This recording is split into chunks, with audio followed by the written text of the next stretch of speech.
د کندوز ملي راډیو تلویزیون یوازینۍ ملي رسنۍ په توګه د خلکو باور له ځانه سره لري. په دوامداره توګه د دولت د فعالیتونو او د خلکو د غوښتنو د انعکاس په موخه خپرونې کوي. په همدې موخه د راډیو تلویزیون امیر شجاعت الله خادم د دغه ملي رسنۍ د نشراتي او تخنیکي چارو د ښه والي په موخه اداري ناسته وکړه او د دې ناستې پر مهال د کارکوونکو له نه ستړي کیدونکو هلو ځلو سربیره شپه او ورځ د دوی رسنیز فعالیتونه وستایل او له کارکوونکو یې وغوښتل چې د مرکز او ولسوالیو په کچه د حکومت د لاسته راوړنو انعکاس د خلکو د ژوند وضعیت او د هغوی د اړتیاو د انځورولو په برخه کې د سیمه ییزو راپورونو چمتو کولو ته جدي پاملرنه وکړي.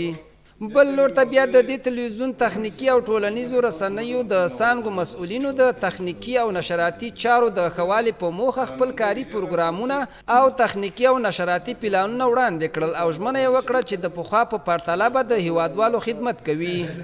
د اسلامي امارت له واکمنېدو تر دې مهاله د کندوز ملي راډیو تلویزیون ادارې د سیمه ییز حکومت لاسته راوړنې او د ولس غوښتنې په رښتینې توګه تر سیمه ییز او مرکزي چارواکو رسولي او په دې برخه کې ځان لا ژمن بولي.